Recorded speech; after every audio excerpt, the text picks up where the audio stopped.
High Admiral Kexforth had seen a lot of stupid things in his 400 years of military service. He'd watched entire fleets get obliterated because some hotshot captain thought he could outsmart physics. He'd seen soldiers try to eat Terran rations without protective gear. Hell, he'd even witnessed a Zephyrian diplomat attempt to negotiate with a black hole. But this took the proverbial cake. "You want to give the human how long?" Kexforth's voice crackled through the translation matrix, his mandibles clicking in what any seasoned xenobiologist would recognize as barely contained disbelief. 60 seconds. "High Admiral." The response came from Sub-Commander Trill 9, a bureaucrat so far up the administrative food chain that he'd forgotten what actual combat looked like. "The Galactic Tribunal has ruled that all condemned prisoners have the right to final words before execution." Kexforth's secondary eyes rolled so hard they nearly popped out of his skull.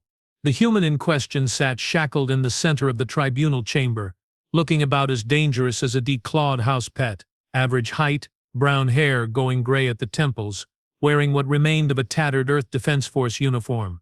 Nothing special, nothing threatening, except this particular human had single-handedly destroyed 3 Imperial battleships, liberated an entire slave world, and somehow convinced half the Outer Rim to rebel against the Dominion. All without firing a single shot. 60 seconds. Kexforth muttered, his voice translator barely keeping up with the rapid-fire clicks and hisses of his native tongue. What could one human possibly say in 60 seconds that would matter? Marcus Webb heard every word, of course. The translation implants they'd forced into his skull during interrogation worked both ways. He'd been listening to their debates, their arguments, their complete and utter inability to understand what they were dealing with. It would have been funny if it weren't so damn tragic. From his position in the defendant's cage, Marcus could see the entire tribunal chamber. 12 different species, representing the most powerful civilizations in known space, all united under the banner of the Galactic Dominion. They sat in their elevated seats like gods passing judgment on mortals, their various alien features twisted into expressions of smug superiority. The Kithrans with their crystalline skin that refracted light into rainbow patterns. The Vex with their multi-jointed limbs and compound eyes. The Zephyrians with their flowing, almost liquid forms. All of them convinced they were the pinnacle of evolution, the rightful rulers of the galaxy, all of them about to learn a very hard lesson about underestimating humans. "The prisoner will stand," announced Tribunal Chief Yex Prime, her voice booming through the chamber's acoustic enhancers. She was Altarian, one of the oldest species in the Dominion, with skin like polished obsidian and eyes that glowed with an inner fire. "You have been found guilty of terrorism, sedition, and crimes against the established order. Before your sentence is carried out, Dominion law grants you 60 seconds to speak your final words." Marcus rose slowly, the energy shackles around his wrists humming with barely contained power. The chamber fell silent. Thousands of eyes from dozens of species focused on him. In the gallery, he could see reporters from every major news network in the galaxy, their recording devices aimed at him like weapons. "Perfect. 60 seconds, Marcus said, his voice carrying clearly through the chamber's audio system. "You know, that's not very long. Barely enough time to order coffee back on Earth. Certainly not enough time to deliver a proper speech about the injustices of your empire or make some grand declaration about human spirit." A few scattered chuckles came from the gallery. Nervous laughter, mostly from the human journalists and the handful of sympathetic aliens who'd managed to secure press passes. Tribunal Chief Yex Prime leaned forward, her glowing eyes narrowing. "If you wish to waste your final moments on frivolity, that is your choice." "Oh, I'm not wasting anything," Marcus replied, smile spreading across his face. It wasn't a nice smile. It was the kind of smile that said you should have killed me when you had the chance. "See, the thing about humans, we are really good at making the most of limited time. 60 seconds. That's more than enough." High Admiral Kexforth felt a chill run down his exoskeleton. Something in the human's tone had changed. The casual resignation was gone, replaced by something that made his combat instincts scream warnings. "You see," Marcus continued, his voice growing stronger, more confident, "while you have all been congratulating yourselves on capturing the big bad terrorist, you have made a fundamental error. You have been so focused on what I did, you forgot to ask why I did it. The timer above the tribunal chamber showed 55 seconds remaining. 3 battleships destroyed, Marcus said, beginning to pace as much as his shackles would allow. The Nexus station liberated. Half the outer rim in open revolt. Pretty impressive for one human with no weapons, no army, no resources. Makes you wonder how I managed it, doesn't it? 48 seconds. Submander Trill 9 shifted uncomfortably in his seat. The prisoner's methods are well documented. Sabotage, espionage, psychological manipulation. Psychological manipulation, Marcus repeated, his smile widening. Now that's interesting phrasing, because that implies I somehow tricked people into doing things they didn't want to do. But here's the thing about oppression. People always want to be free, they just need someone to show them how. 40 seconds. The Nexus station, for example. 40,000 slaves from a dozen different worlds, all convinced they were powerless. All it took was one human asking the right questions, like, why are there only 50 guards for 40,000 prisoners? Or, what happens if we all refuse to work at the same time? The gallery was completely silent now. Even the reporters had stopped taking notes, transfixed by the human's words. 35 seconds. Those 3 battleships I supposedly destroyed? I never laid a finger on them. Didn't need to. You see, when you build an empire on fear and oppression, you create a lot of very angry engineers. And angry engineers with access to critical systems can be very creative in their solutions to tyranny. High Admiral Kexforth's mandibles began clicking rapidly, a sign of extreme agitation among his species. He was beginning to understand where this was going, and he didn't like it one bit. 30 seconds. But the real beauty of human psychology, Marcus said, his voice now carrying to every corner of the chamber, is that we are contagious. Hope spreads. Rebellion spreads. And once it starts, he shrugged, as much as the shackles would allow. Well, you can kill the messenger, but you can't kill the message. 25 seconds. Tribunal Chief Yex Prime's eyes flared brighter. Enough. Your time grows short, and your words change nothing. The Dominion will endure. Will it? Marcus asked. And for the first time since he'd started speaking, he looked directly at the cameras. Because while you have been putting me on trial, broadcasting this to every world in the galaxy, people have been watching, listening, learning. 20 seconds. They have seen how you treat prisoners, how you conduct your justice, how you react when someone dares to question your authority, and most importantly, they have realized something very simple. 15 seconds.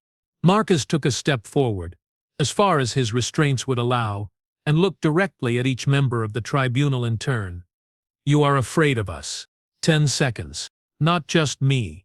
Not just humans. You are afraid of anyone who refuses to kneel, anyone who dares to ask why should you rule us. Because deep down, in whatever passes for your hearts, you know the truth. 5 seconds. You have no right to rule anyone. The timer hit 0 with a soft chime that echoed through the absolute silence of the chamber. Marcus Webb smiled one last time. And now, thanks to this little show trial, everyone in the galaxy knows it too. High Admiral Kexforth was already reaching for his communicator when the first reports started coming in. Riots on Kepler Prime. Work stoppage on the mining worlds. 3 more Outer Rim systems declaring independence. And in the gallery, every single camera was still rolling. Tribunal Chief Yex Prime's voice cracked like a whip. Execute the prisoner. Now.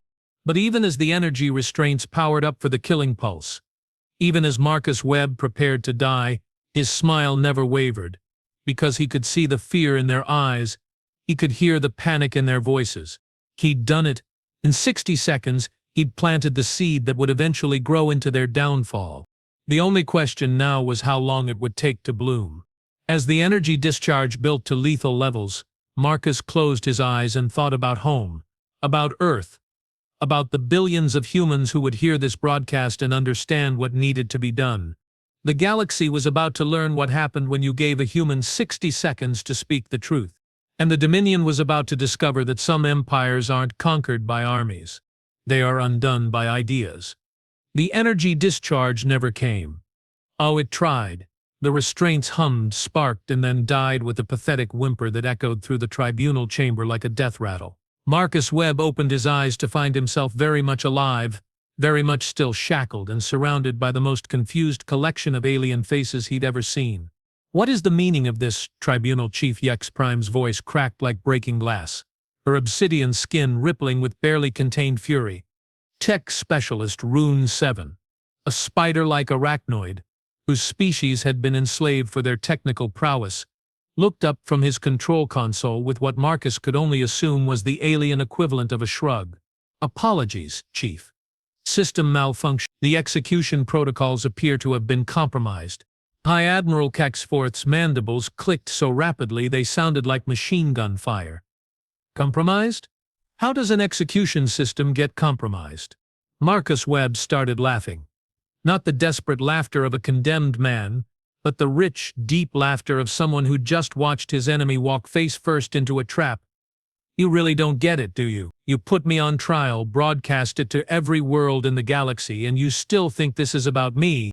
3 sectors away, on the industrial world of Forge 9, a Kithran supervisor named Plex Omega was having the worst day of his career. The crystal refineries had gone silent. All of them. Simultaneously.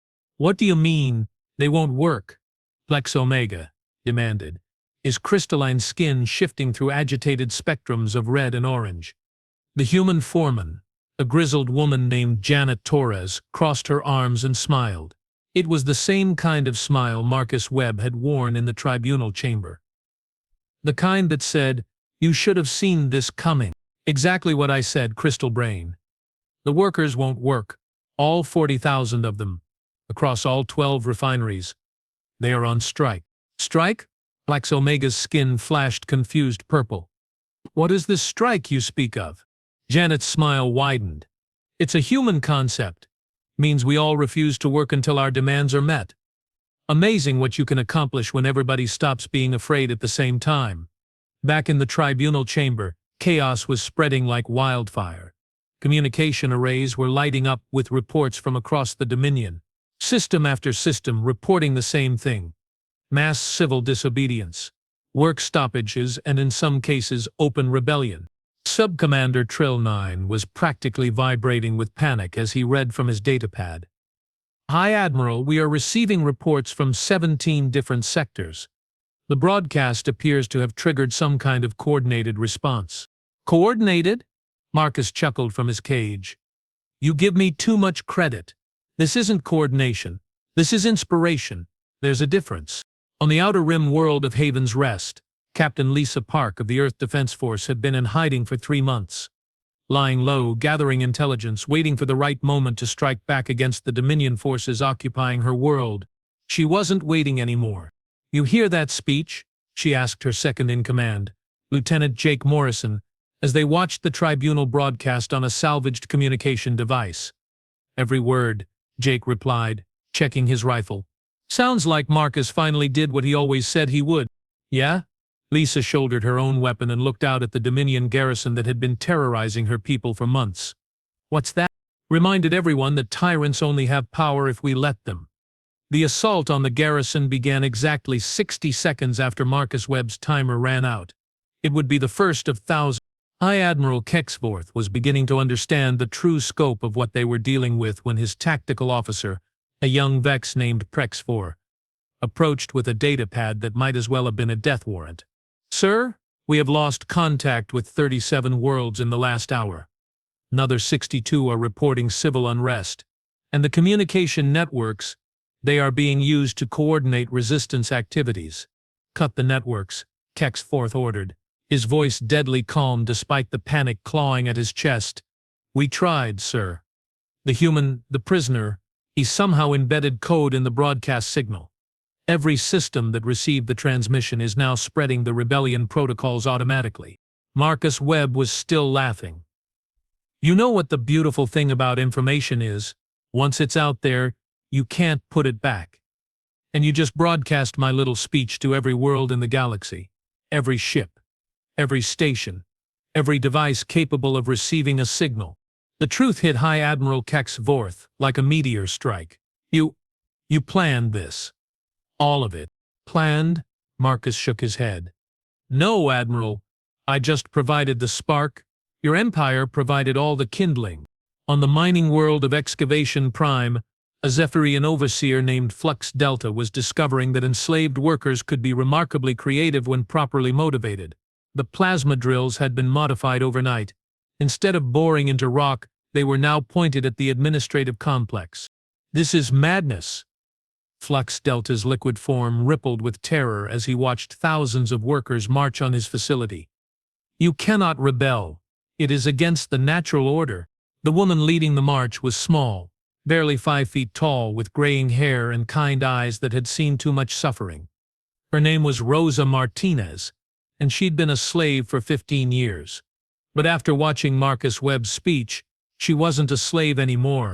Natural order? Rosa laughed, raising her voice so all the workers could hear. You know what's natural? Freedom. What's unnatural is one species thinking it has the right to own another. The plasma drills powered up with a sound like thunder. In the tribunal chamber, Tribunal Chief Yex Prime was receiving reports that made her want to molt her skin and hide in a deep cave somewhere. How many systems have declared independence? 47 and counting, Submander Trill9 replied, his voice barely above a whisper. And that's just in the first hour. Deploy the fleet, Yex Prime commanded. Crush these rebellions before they spread further. Which rebellion, Chief? Trill9 asked, his expression the alien equivalent of someone who'd just realized they were standing in a minefield. They are everywhere. Every system, every world, every station. We don't have enough ships. To what? Marcus Webb interrupted from his cage. To oppress everyone at once. Yeah, that's kind of the point. You built an empire on fear, but fear only works when people believe you can actually hurt them. Hard to maintain that illusion when you are spread too thin to actually do anything about rebellion. The reports kept coming. The Althurian sector had declared itself a free republic. The Nexus station had been liberated entirely by its former slaves. 3 Dominion battlecruisers had been captured by their own crews after human engineers aboard convinced their alien crewmates to mutiny. But perhaps the most devastating report came from tech specialist Rune 7 himself. Chief, the arachnoid said, his multiple eyes focusing on his console with something approaching religious awe. The humans broadcast, it wasn't just words. There was code embedded in the signal. Sophisticated stuff. It's been rewriting protocols across our entire network. What kind of protocols? Yex Prime demanded. Everything. Communication systems, security networks, even the tribunal chamber's own controls. Rune 7 looked up at the energy cage, holding Marcus Webb, including the execution system. Marcus winked at him. Thanks for the assist, friend. Though I have to ask, why help me? Rune 7's mandibles clicked in what Marcus recognized as laughter. You said something in your speech about people wanting to be free. My species has been enslaved for 300 years. Today seemed like a good day to remember what freedom feels like. With a thought, Rune 7 deactivated Marcus Webb's restraints. High Admiral Caxforth reached for his sidearm. But it was too late. The human was already moving. And he wasn't alone. Throughout the chamber, enslaved species were rising. Arachnoids, Zephyrian servants, even some of the supposedly loyal Vex were turning on their masters. You fools! Yex Prime shrieked, her skin blazing with fury. You will destroy everything we have built. Marcus Webb stood in the center of the chaos, free for the first time in months, and smiled. Lady, that's exactly the point. The rebellion lasted exactly 17 hours. Not because it was crushed, but because there was nothing left to rebel against. The Galactic Dominion, an empire that had ruled for 1,000 years, simply collapsed. Like a house of cards in a hurricane. Some worlds fought. Others simply declared independence and waited to see if anyone would stop them. Most found that no one could. The Dominion fleet was too scattered, too demoralized, and in many cases too busy dealing with mutinies to maintain order. The communication networks, still spreading Marcus's embedded rebellion protocols, became coordination hubs for the newly free worlds. Within hours, the Liberated Systems Alliance was formed. Within days, it had more members than the Dominion ever did. Marcus Webb found himself on the bridge of a captured Dominion dreadnought, watching the Galaxy remake itself in real time. Captain Torres had been elected as the ship's new commander by the formerly enslaved crew, and she'd offered Marcus passage to any world he chose. "So where to?" she asked, studying the star charts. "Earth. The outer colonies. Somewhere with good beaches." Marcus shook his head, still watching the communication displays as world after world declared its freedom. "Actually, I was thinking about sticking around here for a while." "Here?" Torres looked around the bridge in confusion. "This is Dominion space. Or was anyway." "Exactly," Marcus replied. "Someone's going to need to help coordinate relief efforts. Make sure the transition to freedom goes smoothly. Help species that have been enslaved for centuries remember how to govern themselves." He turned to look at Torres, and she saw something in his eyes that reminded her why humans were so dangerous to tyrants everywhere. It wasn't anger or hatred or vengeance. It was hope. "Besides," Marcus added with that trademark human smile, "I figure I owe it to them. After all, they gave me 60 seconds to speak, and you used it to topple an empire." Torres laughed. "No," Marcus corrected, looking out at the stars where thousands of worlds were celebrating their newfound freedom. "I used it to remind people that empires can only exist as long as we let them." In the ruins of the tribunal chamber, High Admiral Kexforth sat alone among the debris, contemplating the spectacular collapse of everything he'd ever believed in. 1,000 years of Dominion rule, ended by 1 human and 60 seconds of truth. His communicator chirped with an incoming message. A surrender offer from the Liberated Systems Alliance. Amnesty for all Dominion personnel who wish to join the new order. A chance to help build something better than what they'd destroyed. Kexforth looked at the message for a long moment, then at the empty tribunal chamber where it had all begun.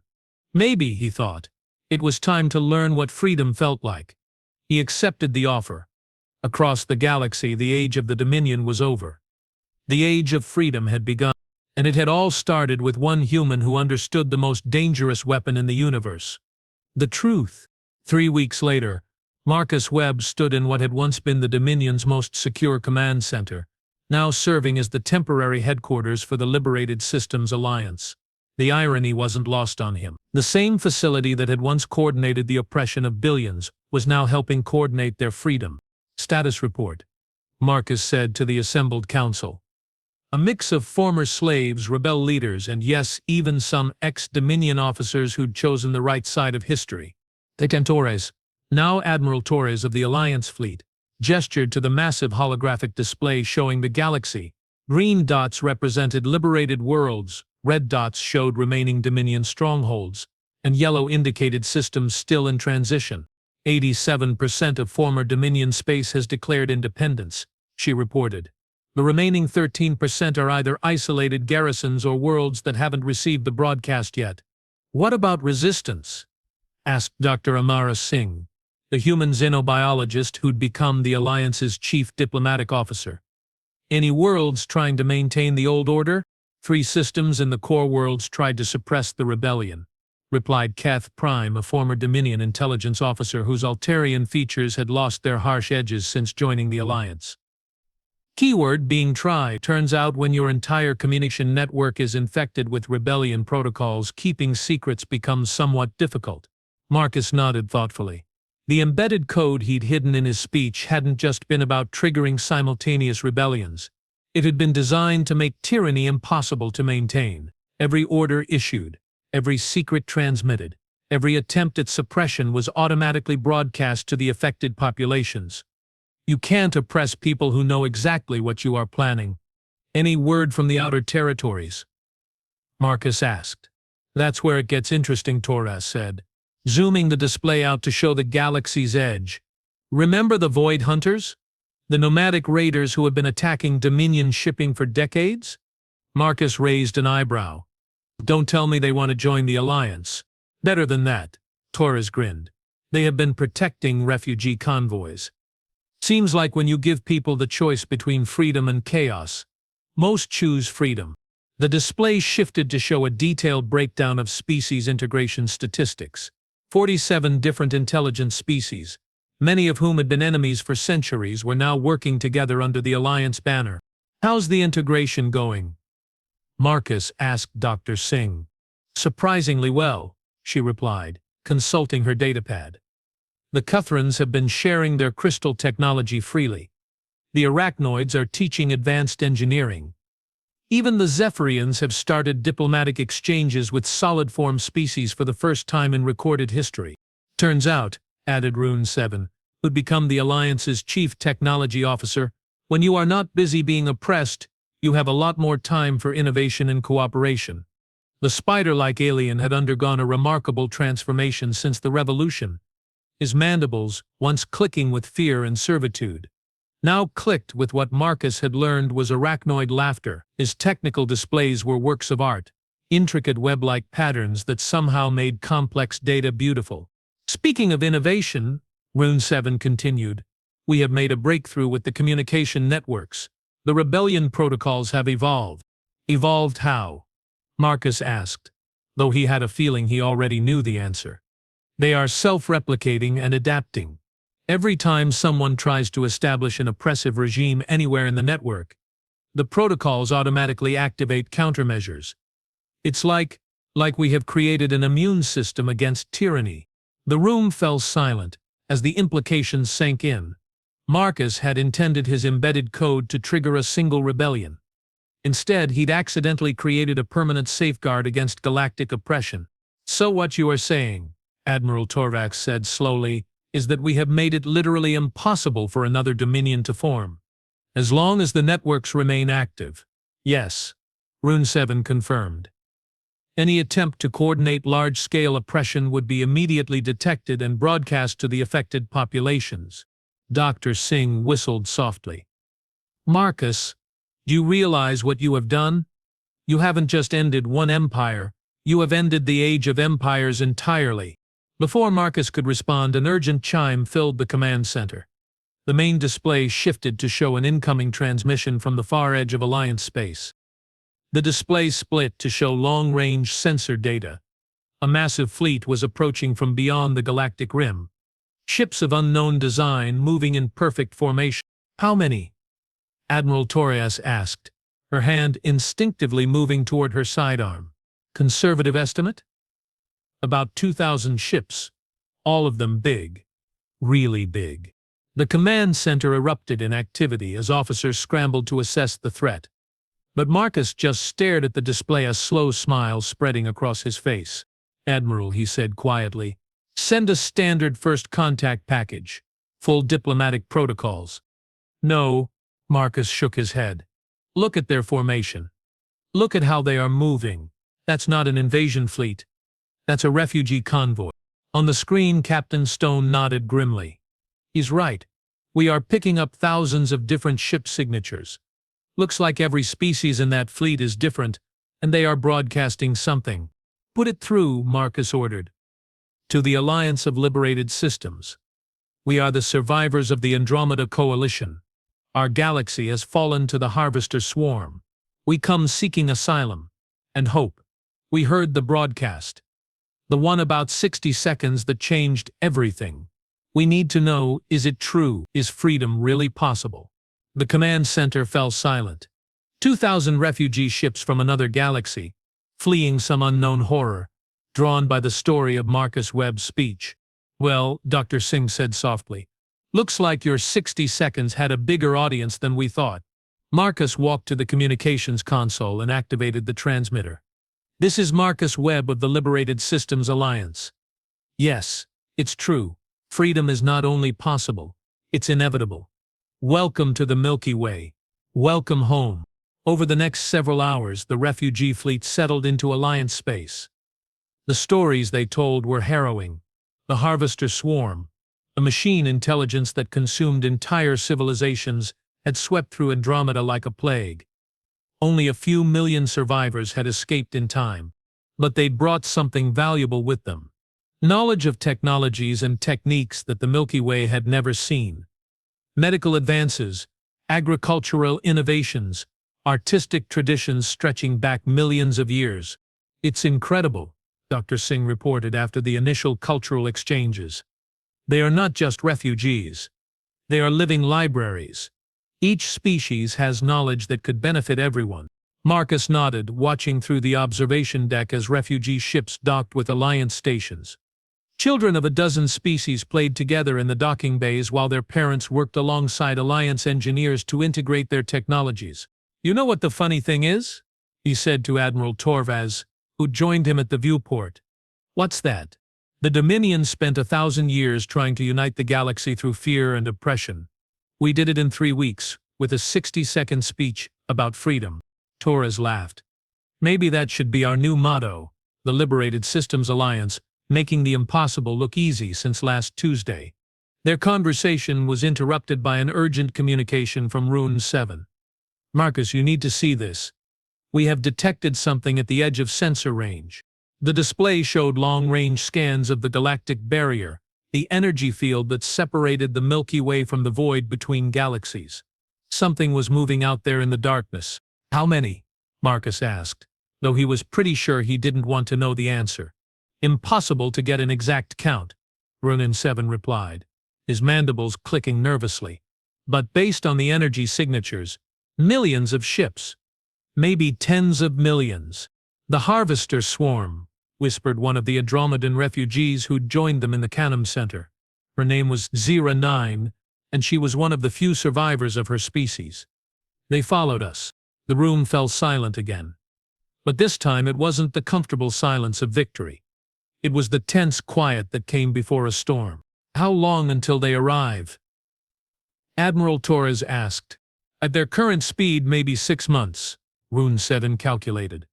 "But Marcus, they are not just following the refugees. They have detected our communication networks, our rebellion protocols. They know about the Alliance." Marcus stared at the sensor data, his mind racing through possibilities. The Harvester Swarm represented everything the Alliance stood against. A hive mind that consumed individual thought, a collective that erased diversity, a force that turned living beings into resources. But they also represented an opportunity. "Rune 7, Marcus said slowly. "How far do our communication networks extend now?" "Throughout the Milky Way, and we are already establishing links with the Andromedan refugees' systems." "Why?" Marcus smiled, and anyone who'd seen that expression before would have started feeling very sorry for the Harvester Swarm. "Because," he said, "I think it's time for another speech. A longer one this time, and I think we are going to need a much bigger audience." Admiral Torres caught on first. "You want to broadcast to the swarm directly. They can be infected," Rune 7 finished, his mandibles clicking with what Marcus now recognized as excited anticipation. Dr. Singh shook her head in amazement. "You are going to try to turn the Harvester Swarm against itself." "Not against itself," Marcus said. "I'm going to try to free it. Every individual consciousness they have absorbed, every species they have assimilated, every voice they have silenced, they are all still in there, buried under layers of collective programming." He turned to face the assembled council, refugees and liberators alike, and saw hope kindling in their eyes. The Dominion thought they could rule through fear. The swarm thinks it can rule through unity. But both of them forgot the most important thing about intelligent life. We all want to be ourselves. The preparation began immediately. Not for war, though the Alliance fleet stood ready. Not for evacuation, though contingency plans were made. Marcus Webb was about to give another speech, and this time he wasn't just going to free a galaxy. He was going to free a mind that spanned the void between stars.